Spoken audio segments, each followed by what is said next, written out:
Coach Howard joined Georgia Southern women's basketball team in March of this year, and she was previously at Columbus State University, where she led the basketball team there to 2 NCAA Division II championship appearances and an NCAA Elite 8 appearance in 2016-17. So we are looking forward to that here at Georgia Southern as well. Yes. I did hear from some of my colleagues that have had the chance to interact with Coach Howard that said that she is extremely excited to be here, and we are excited for her to join us. She is joined with us today with her husband Theo, and they have 3 children: Jason, Talon, and Theo the second. So, without further ado, Coach Howard.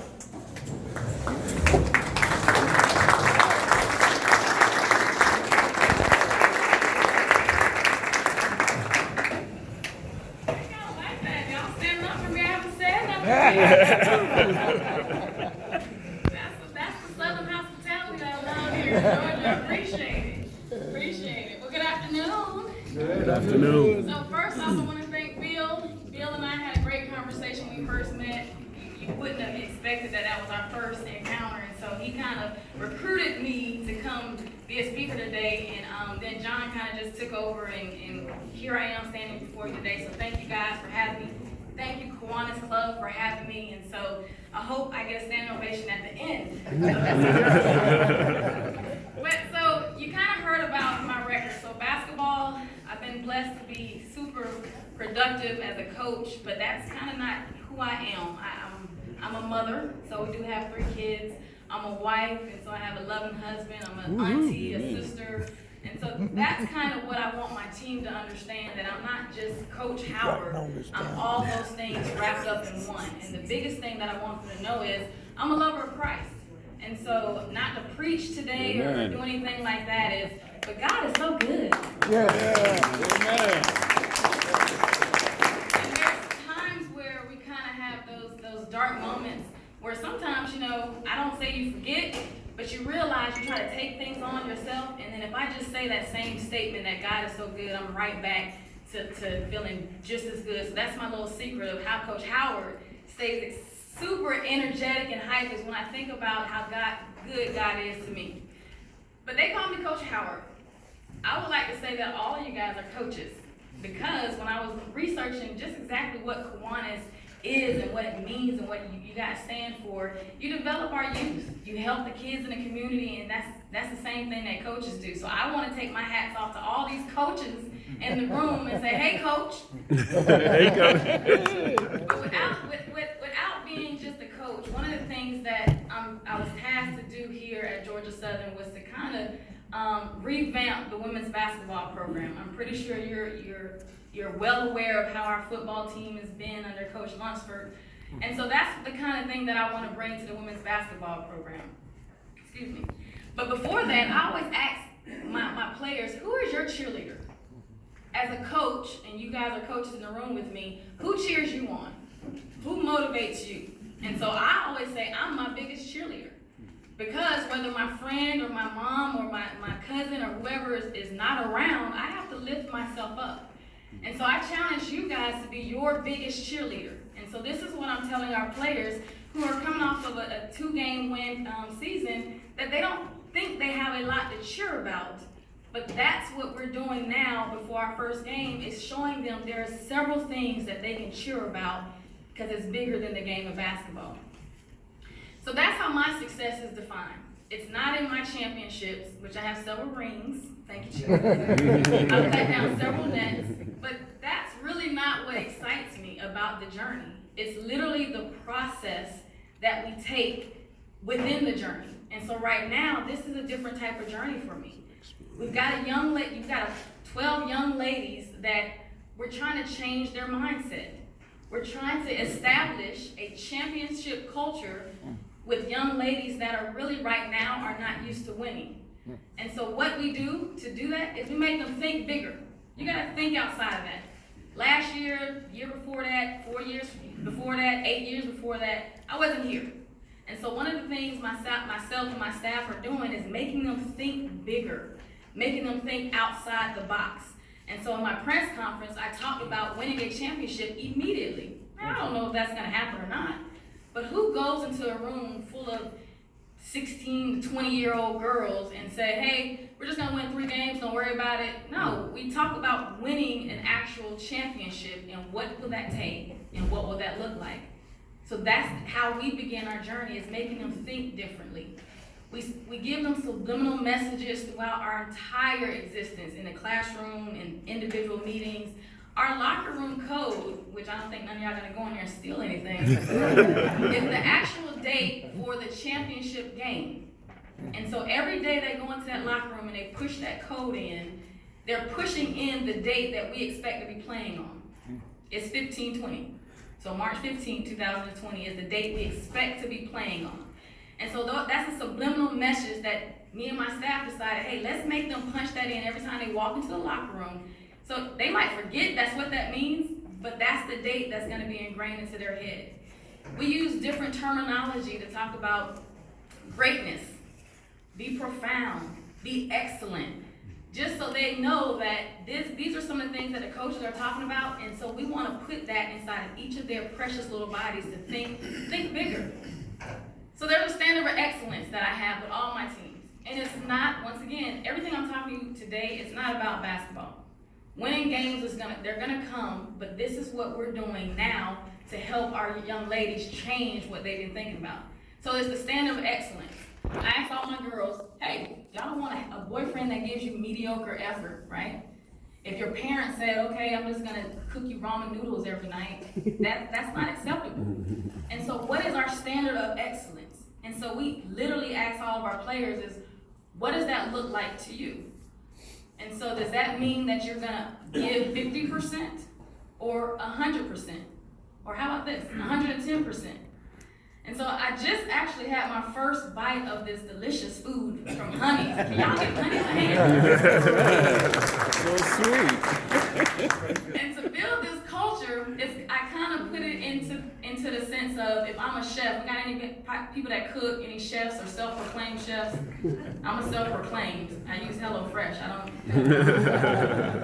But when I took my first bite with the ham, I had the ham today, it made me think about that this is the recipe that I have for our team, is that you can't just have salt or just pepper or just sugar or just oregano. You need all the ingredients to build this culture. And so if you think about it from that perspective, all of these things that we're talking about is gonna help us change our mindset, and that's all we're working on, is the championship mentality of the women's basketball team. So our standard of excellence starts with vitamin E. So everyone in here may or may not have taken or take vitamins. So vitamin is a healthy supplement. And so that's what I ask our players to give us. I need vitamin E. And for us, that means energy, effort, and efficiency in everything you do. Give energy to it, make sure you have all your effort into it, and be efficient at it. And so as long as you give us vitamin E, everything else kind of takes care of itself. We gotta refuse to be outworked. And so we might not be the most athletic team on the court, but we're gonna be the hardest working team that you guys have ever seen. And so win, lose, or draw, whoever we not beat up on, they're gonna understand that Georgia Southern women's basketball are some tough character ladies. And so to me, building a championship culture gives you this thinking outside the box, gives you this kind of level of excellence that you can't be outworked. And so that's what we're talking about in our practices and in our meeting, is not being outworked. So when you're throwing out the meat, if we have cooks in here, you know you gotta season it with different things. And so for us, we're seasoning our young ladies with a family atmosphere. So what does that look like? We have different young ladies, different ages, from different walks of life. Some have both parents at home, some was raised by mom or grandma. And so family is different for us. But just like in this room, no one has a perfect family. I have 4 sisters, I argue with them all the time, but I love them to death. Yeah. And so that's what we want our young ladies to understand is you can be at war with your family, which is our teammates, but you're in the same game. You're in the same race. We're trying to work for the same things. And so one of the things that we do is try to instill the family atmosphere. Like tonight, they're coming over to my house to watch the WNBA championship game. We're gonna watch the professionals do what professionals do in hopes that they see themselves in the young ladies that they see on TV. And it's just a bond that's outside of the court. Because you don't care about someone unless you really get to know them. And so if coaches only do things in practice, that's all their teams would know is my teammate in practice is good at X, Y, or Z. I want them to know about each other's backgrounds, where they came from, what they like, what they don't like, because then I'll get a different type of team on the court, and they'll be playing because they care about their sister to the left or the right of them. And so those are the different seasons we're trying to do. Then the biggest thing is when you cook something, you want somebody to come enjoy it and eat it. You want to share it. And so this is what we talk about our servant leadership, is we want you guys to share with us in our journey. And so we're doing all this stuff behind closed doors that you don't see. It's not as fun. But when we get all you guys in the stands and Hannah cheering for us, now we're showing you this delicious meal that we put out, and you can enjoy it with us. And so one of the things that we do is we get out in the community. So I heard that y'all needed some help for the fair. Count us in. Whatever we can do compliance-wise and legally, count us in. It's all legal. Because my thing is, having power doesn't really define you. It doesn't define you. So I'm the head coach, but this is my first Division I job, but I'm still the same coach that I was when I was coaching in high school, or that I was coaching at Division III level. So having power can't corrupt me. It just reveals what's in me. And that's what I tell my players is, it don't matter if you're a senior or a freshman, what is inside of you that you want us to see? And I always use the analogy of tomorrow's not promised. And so if I was to pass away today, knock on wood, what would you guys remember about Coach Howard? And so we asked our players, what would you remember about your teammate? Is it because she worked hard? Did she complain all the time? Was she on time? Was she motivating you? All of those things, we're making them kind of take a different perspective or look at it from a different perspective, because when they start to respect each other, they're going to play harder for each other. And so that's one of the things that we like to do is engage in servant leadership. I want my players to give back to not just each other, but to our community. And so that's why I think Kiwanis and Coach Howard kind of are hand in hand is what y'all do for the community, we're trying to do the same thing. And so for anybody, not just for the fair, if you have something that you want women's basketball to do, we're gonna be in the community. We need you just like you guys need us, and it's a perfect marriage. And so outside of servant leadership, we have traditions. So one of the things that I learned when I got to Georgia Southern was there's a lot of traditions, but I like them all. The more the merrier. It gives you pride about something. Whether I yell out Georgia and it's the whole crowd just says Southern or whatever it is, we're gonna be at Eagle Creek before our first game and sprinkle some water on us. If it worked for football, it should work for us. And even if it doesn't work and it's just some murky water, that's a tradition that Georgia Southern has instilled, and it makes you buy into the process. And so that's what I want our young ladies to do, is think, if football can win 10 games and win a bowl championship last year, they sprinkled that water, they got in the water, we're just gonna sprinkle it. I don't know if I can get in. But I want us to realize that we are stronger together than apart. And so if we all decide to get in the water, we're all gonna get in the water. One of the packs that we try to do is take away our social media. And so I put it on the young ladies. As a head coach, I could have said no social media for the year, just like we have dry season and stuff. But I want them to make decisions for their future. If they want to win a championship and they know they have to do something that they haven't done before, and what does it look like? Social media is a big distraction for this generation. And so they've decided that come October the 30th, they're done with social media. And that's a lot for this millennials, this generation. Trust me, they're on their phones all the time, but this is something they decided to do. And all because of our standard of excellence that we're trying to instill in them and letting them know that it's bigger than just basketball. It's sacrificing for one another. So then, how does practice go?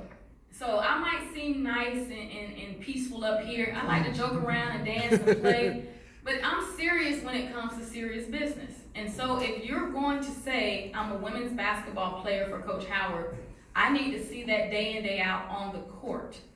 And so our practice is almost like, the marination of our food. When you let your food marinate, it tastes real good, don't it? So we want to be so good in practice that the game comes so easy. And so we had a really tough practice 2 days ago, probably one of our toughest practices. And I said adversity hit. We stopped practice and we talked about just adversity. And I asked them to articulate how they're feeling and why did they give up in this moment. I know the answer. It's something that they were used to doing, is giving up, realizing, okay, we can't win. And they articulated themselves, and I said, well, let's get out here and have a better practice. They started communicating with each other. They started high-fiving, and so we call it the spirit of performance. If I have a high energy and a high-spirited performance, it's going to be contagious. If you come up here and tell jokes, you laugh, right? It's contagious. If you come up here and talk like this, okay, you're going to fall asleep like, what is this lady talking about? So whatever you bring to the court is contagious. So that's what we have to do. We open our practice with soul food. And so y'all probably think I like to eat a lot, but I do, but not that much. Soul food is just an inspirational moment that we have. It could be a fun fact, it could be a quote, and I make them tell us what it means to them, and then we start practice.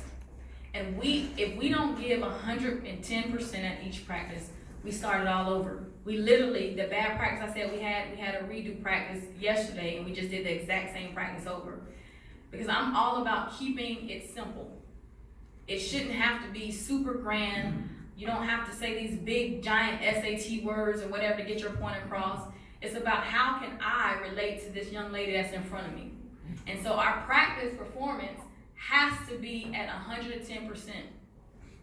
And then lastly, we talked about adversity. So now you cooked your meat, you seasoned it, it's marinated, you put it in the oven. Some people like their meat medium well, some people like it rare.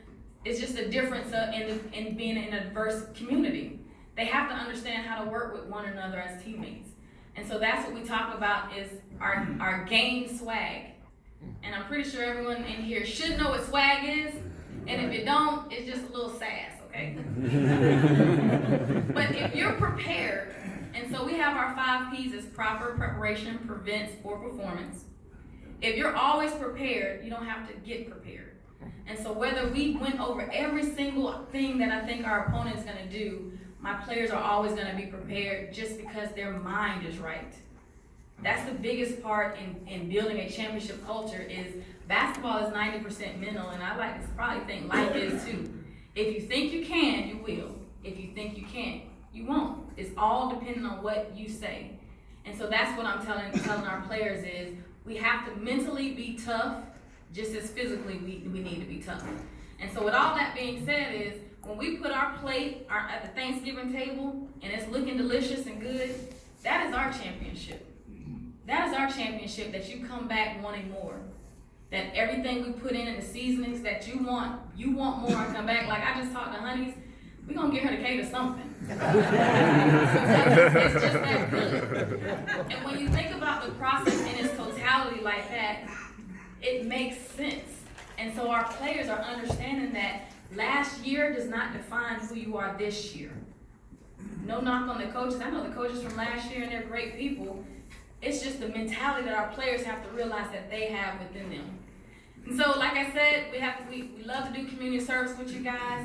Our practices are always open, and so if you want to come to one of our practices, you're welcome. Our first game, so our first meal, is October the 30th. We love for you to come join us right here in Hanner as we tip off the first game of the Coach Howard era. And last but not least, I'm on social media. And so I don't know if y'all does anybody not know what turn up means?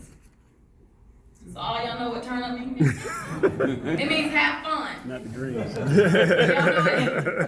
So I want to ask you guys a question because my players, I told them I was coming to speak to Kiwanis today, and so my players like, Coach, you gotta get them to turn up for us. And I was like, I don't know if they're gonna know what turn up means. But they said, just tell them to be happy. And so, can I get y'all to be happy for my players for me? My husband's filming, and I'm gonna show just this part to my team if y'all don't mind. If you do mind, just turn around and get the back of your head. I'm just gonna say turn up Tuesday, and I want y'all just to go crazy for my players. Okay? Here we go. It's Turn Up Tuesday!